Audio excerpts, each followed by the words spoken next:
tudo bem? É muito bom estar junto com você nessa aula construída de maneira colaborativa com a professora Maria Isabel Vieira. Eu sou Sara Fernandes, professora de Língua Portuguesa e Literatura aqui na Rede Municipal de Uberlândia, e nessa aula vamos pensar sobre a técnica de linguagem no cinema. Em História, vocês aprenderam sobre as diferentes técnicas de trabalho adotadas pela sociedade brasileira no período do Segundo Reinado e suas implicações para as comunidades quilombolas e indígenas. E em Geografia, o professor irá apresentar a vocês como aconteceu a exploração dos recursos naturais no continente africano para a geração de energia e como a escolha de uma determinada técnica de trabalho pode ser um fator determinante para a inclusão ou exclusão de um país na economia global. Em nossas aulas anteriores, falamos sobre a importância do meio ambiente e como a sociedade pode auxiliar na preservação dos solos. Vocês conheceram o haikai como inspiração da natureza para poetas japoneses e brasileiros também. O que te inspirou na construção do seu haikai? Verificamos que há várias formas de expor o conhecimento e vimos como isso acontece por meio do texto de divulgação científica, que aborda resultados de pesquisa e conhecimento científico de maneira resumida e com linguagem acessível a leitores não especialistas na área.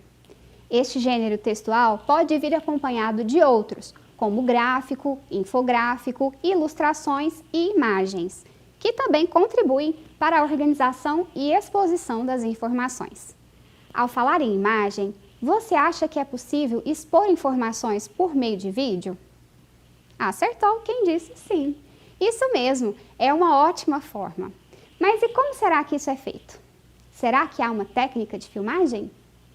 O que técnicas de filmagem e o cinema têm a ver com a língua portuguesa é o que vamos entender agora.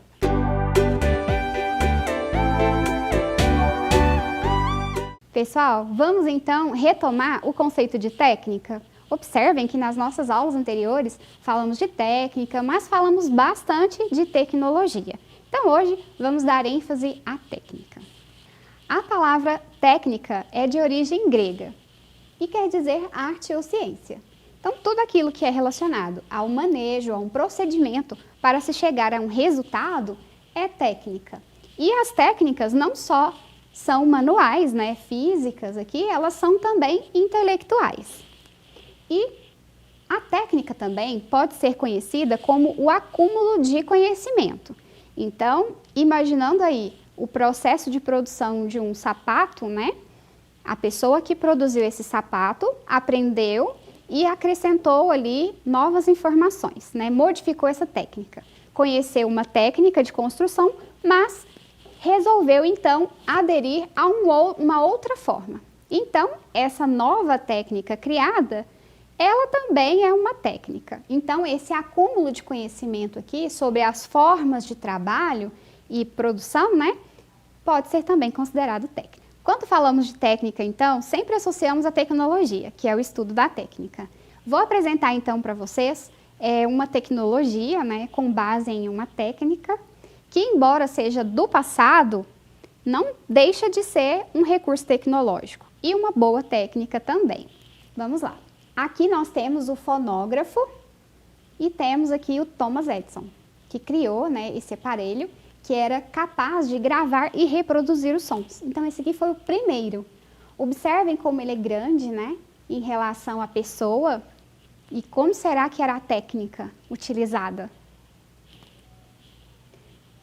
Falando então técnica e tecnologia, vamos novamente delimitar?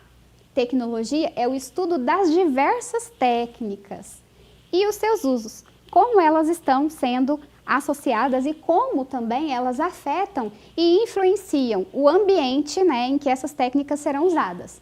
A economia, o meio ambiente, Então a tecnologia estuda o impacto dessas técnicas em um meio social. Falando então de cinema, Por que vamos falar de cinema?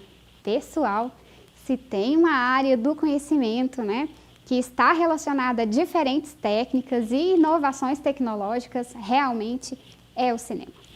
Vamos conhecer? A palavra então é uma abreviação de cinematógrafo. E a palavra cine está ligada a movimento. E por que vamos estudar o cinema aqui na nossa aula? Por que vamos trazer este exemplo para falar de técnica? Vamos entender? Quando falamos de cinema, pensamos no entretenimento, mas nem sempre foi assim.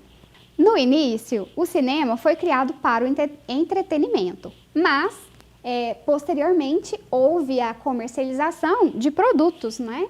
E visando então o lucro. Haviam empresas que estavam pensando os seus vídeos, os seus filmes para a venda, né? Para a reprodução e assim lucrar com isso. Houve período histórico também que o cinema foi utilizado como forma de propagação ideológica. Então, se um determinado governo ou uma determinada empresa ou nicho, né, da sociedade quisesse divulgar amplamente uma ideologia, fazia-se então um filme com base nessa ideologia e apresentava nas salas de cinema. E era muito significativo isso. Os resultados eram bastante significativos, principalmente em relação à alienação das pessoas. Mais adiante, então, o cinema foi considerado arte. E já que o cinema é uma arte, já que o cinema está relacionado à comunicação, né, a enviar uma mensagem que move as massas, move as pessoas em grande quantidade, né, o que isso tem a ver com a língua portuguesa? Ao pensarmos assim, nós vamos ver diferentes ligações, diversas ligações com a língua portuguesa. Se você tem uma mensagem e quer enviar essa mensagem a outra pessoa e utiliza um meio para isso, e você registra essa mensagem e a pessoa te ouve, te compreende, te responde, isso é comunicação.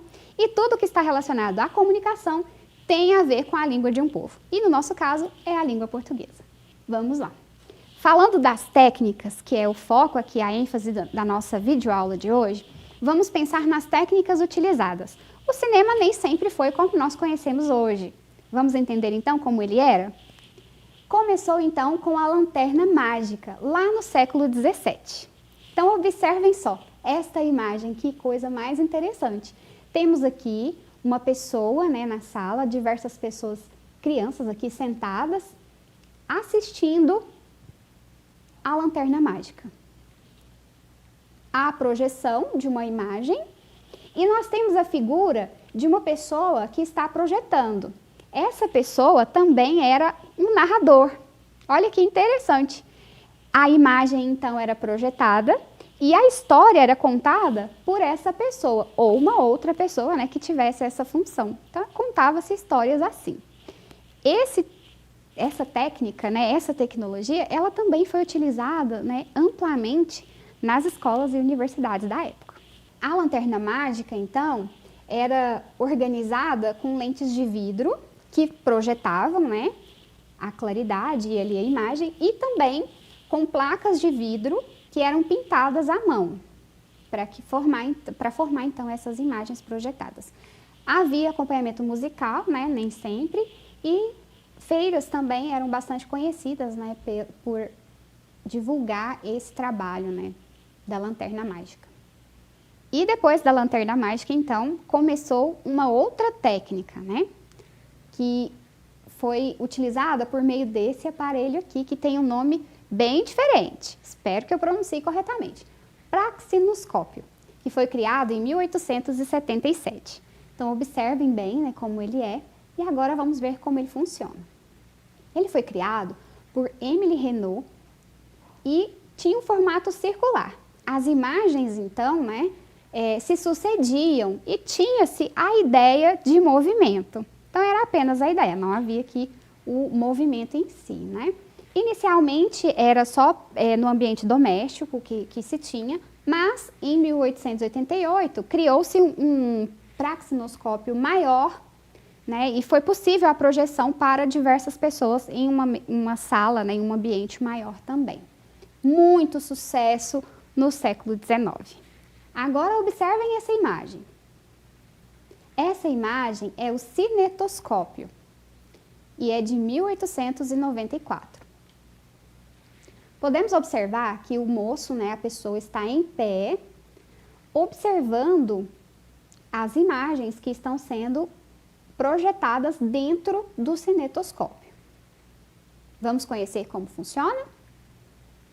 Então, Thomas Edison, olha ele aqui de novo, né? Thomas Edison que criou o cinetoscópio e esse aparelho, ele era individual. Apenas uma pessoa por vez, né, poderia assistir ao vídeo. E sim, aqui já temos um vídeo, né, não como conhecemos hoje, mas era um filme de curta duração e observem aqui um diferencial na técnica, né? Ao invés de ser lentes de vidro, resina, aqui nós já temos uma película de celuloide. Então a imagem aqui é gravada nessa película. Observem então a diferença, né, da técnica. E a partir dessa película era possível gravar e projetar as imagens por meio das lentes.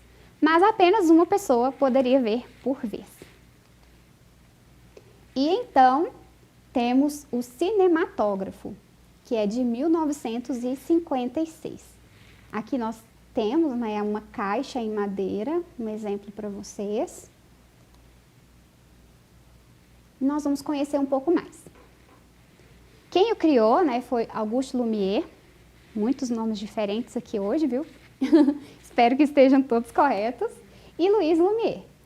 Permitia, então, gravar e projetar imagens. Observem que agora é que essa palavra surgiu, né? Gravar e projetar imagens. Antes era o registro da imagem, né? Geralmente a foto, e agora aqui a gente já tem a gravação do movimento. Já vamos entender como isso acontecia. Ele se tornou rapidamente o preferido das pessoas, tanto para registrar as imagens, né, como para projetá-las. E o cinematógrafo, ele relembra muito, né, as primeiras máquinas fotográficas. Então tem aqui uma caixa, né, que não entra iluminação, a película é colocada, né, e depois começa então o trabalho por manivela, né? Havia ali, a pessoa tinha que girar para fazer então essa gravação. Vocês agora vão conhecer a primeira exibição, né, o primeiro filme exibido no cinematógrafo. Então, sintam-se em 1895, onde um período, né, em que até mesmo as fotos eram consideradas inovações tecnológicas, né, coisas incríveis. A imagem, então, em movimento. Vamos verificar?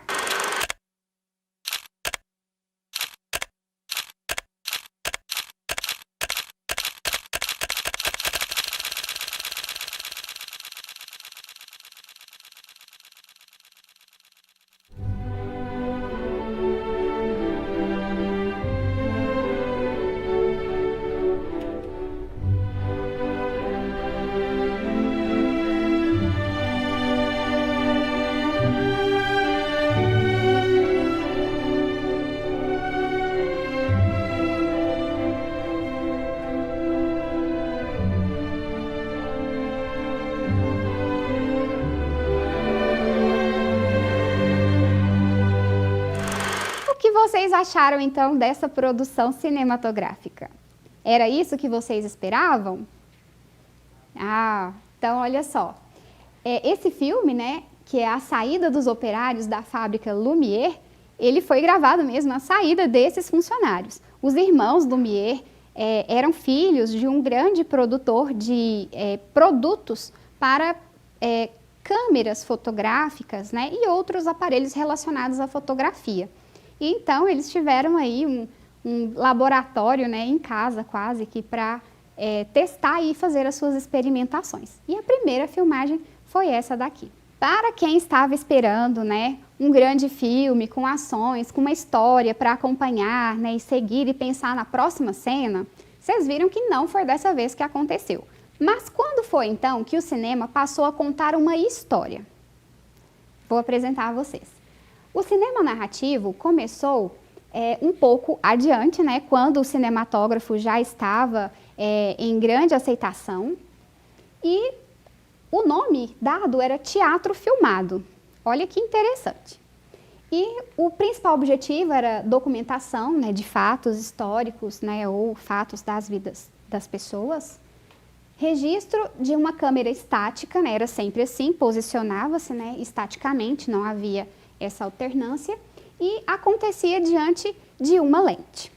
A partir de então, né, da popularização do cinematógrafo, as pessoas que produziam os filmes começaram a pensar de uma outra maneira. Começaram a pensar na técnica para a filmagem e também em como escrever estas histórias. Como filmar, como escrever, e aí a gente retoma a narrativa. Uma pessoa precursora no cinema, né, com uma história a ser contada, é a Alice Guy Blanchet, de 1873 a 1968. Essa mulher realmente foi muito inovadora em sua época. Ela se inspirou, então, no cinematógrafo dos irmãos Lumière. E a primeira a explorar a narrativa, cores e sons foi também a Alice. Ela criou a sua própria produtora e, inclusive, construiu estúdios para as gravações. Produziu quase 1000 obras, mas apenas 350 delas sobreviveram, né, pelo material que era produzido na época, a película. O primeiro filme que ela produziu foi baseado em um conto popular, chamado A Fada dos Repolhos, e as experimentações de filmagem, né, com dupla exposição, que quer dizer atrasar ou apressar a velocidade das imagens, também se deve a ela. A principal obra, né, dessa produtora de cinema é A Vida de Cristo, de 1906, que contou com 300 figurantes. É muita gente em um filme curta-metragem. Então agora nós vamos conhecer um trechinho do filme da Alice. É esse, né, A Vida de Cristo, e eu gostaria que vocês se atentassem ao cenário que foi construído e à forma que os personagens se interagem. Observem também que ainda não há presença de som ambiente. A fala dos personagens, né, um ator com o outro ali interagindo, isso não acontece. Há a imagem, mas o som que nós temos não é o som ali daquele estúdio. Vamos observar?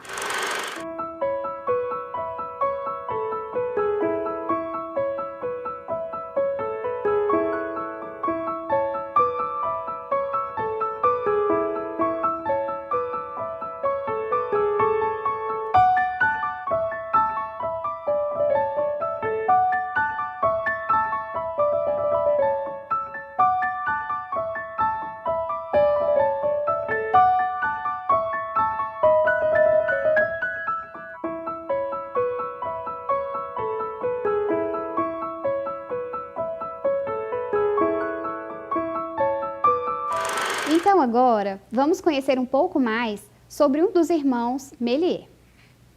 Nós vamos conhecer então um pouco mais de Georges Méliès, que é essa figura aqui, e ao lado dele tem uma figura icônica, né, de um filme muito famoso que os irmãos produziram. Georges Méliès, então, ele era mágico, ele era ator e tinha um teatro próprio. Os truques, né, de mágica e aquelas sacadas interessantes que nós temos, né, no teatro, ele começou a trazer para o cinema. Então, esses truques de ilusionismo, por exemplo, foram trazidos para o cinema como efeitos especiais. Então, ele é considerado também o pai dos efeitos especiais. A linguagem, né, do cinema também houve alteração aqui. Passou a ter cortes, sobreexposição e zoom, né? Então, a aproximação da câmera, né, para a captação das imagens, né, ou o apressar do movimento gravado, também começou aqui com esse irmão Méliès. Começou, então, a escrever roteiros e também a atuar, porque, né, ele já era ator, né, de teatro. O maior sucesso, né, que ele produziu foi Viagem à Lua, de 1902, que é uma adaptação de uma obra literária, né, chamada Viagem à Lua, né, de Júlio Verne. Observem que a interação entre o cinema e a literatura.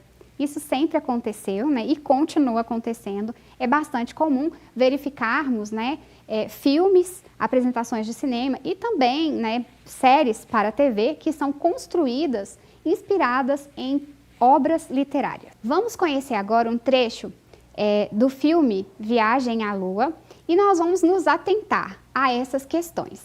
Vamos observar como é feita a filmagem, se há aproximações e distanciamentos, né? Se os personagens mudam de cenário, se há cortes na filmagem e também os efeitos especiais. Vamos ver? Se você perceber algum efeito especial possível para aquela época, me conte logo depois do vídeo.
E então, o que acharam?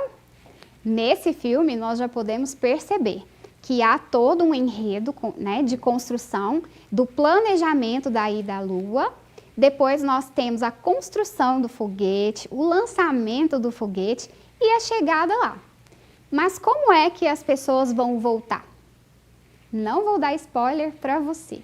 É uma excelente dica para que você pesquise e conheça mais sobre a história do cinema. E você já parou para pensar por que é que o cinema era chamado de cinema mudo? Vamos conversar sobre isso.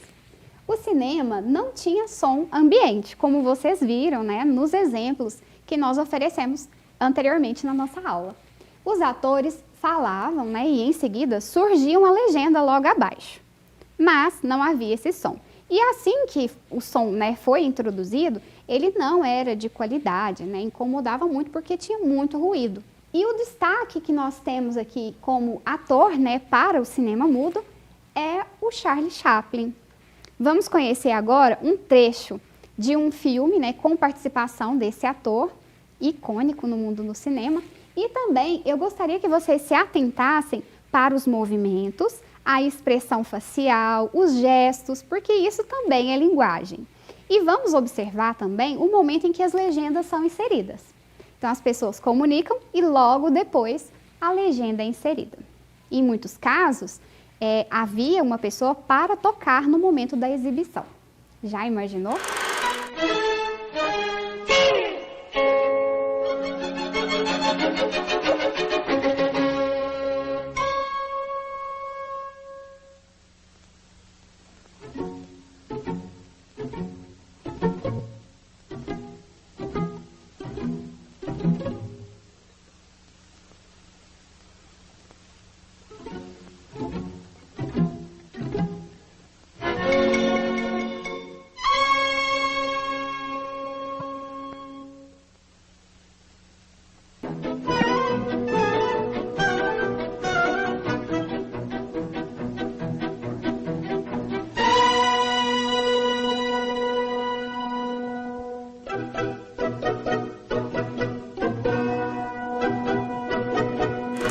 O primeiro filme a ter o áudio, né, dos atores é o filme The Jazz Singer, de 1927.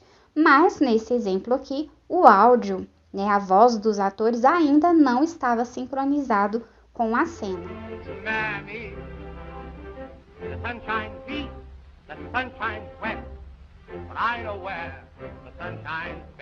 Isso só foi acontecer em 1928, com o filme The Lights of New York. E aí sim, aqui estava tudo sincronizado. Hey you, shut off that music box, will you? That thing makes me homesick for Broadway. Here we've been stuck in this pint-sized town for nearly a month. E isso se deu por novas técnicas, né? E também pelo aperfeiçoamento das técnicas já existentes.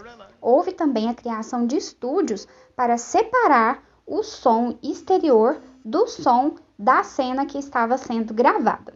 Impedir também, né, interferência e ruídos de motores e engrenagens. O uso de microfones a carvão também passou a acontecer, mas teve um problema aqui muito grande, né? Os atores não estavam preparados para essas exigências, né? Para essas novas habilidades de ler em voz alta, né? De decorar as suas falas, né? Dos seus roteiros e transmitir ali a emoção, né? Do presente, né? Exigida no roteiro para os espectadores. Muitos atores perderam os trabalhos, né? Ficaram desempregados. Foi uma fase, né?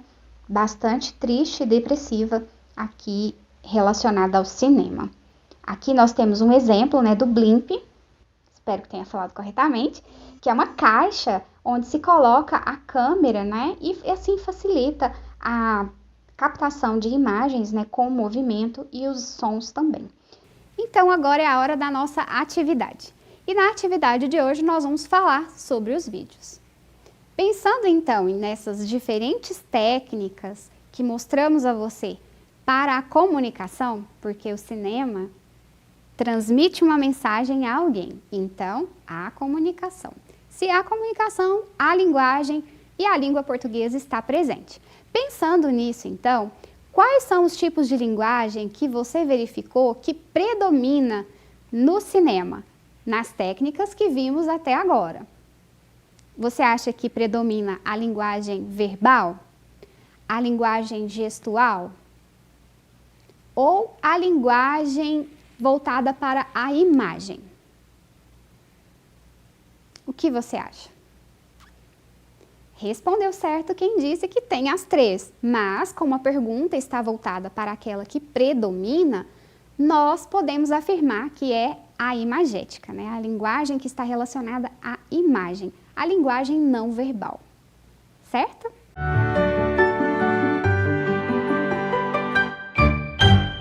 Então, agora que vocês conheceram um pouco mais das técnicas, né, do cinema, ao registro de imagens e o que isso tem a ver com a língua portuguesa, a nossa comunicação, vou deixar as atividades para vocês no portal. Continue realizando essas atividades e também aquelas que o seu professor personaliza para você. Te vejo na próxima aula, pessoal. Tchau!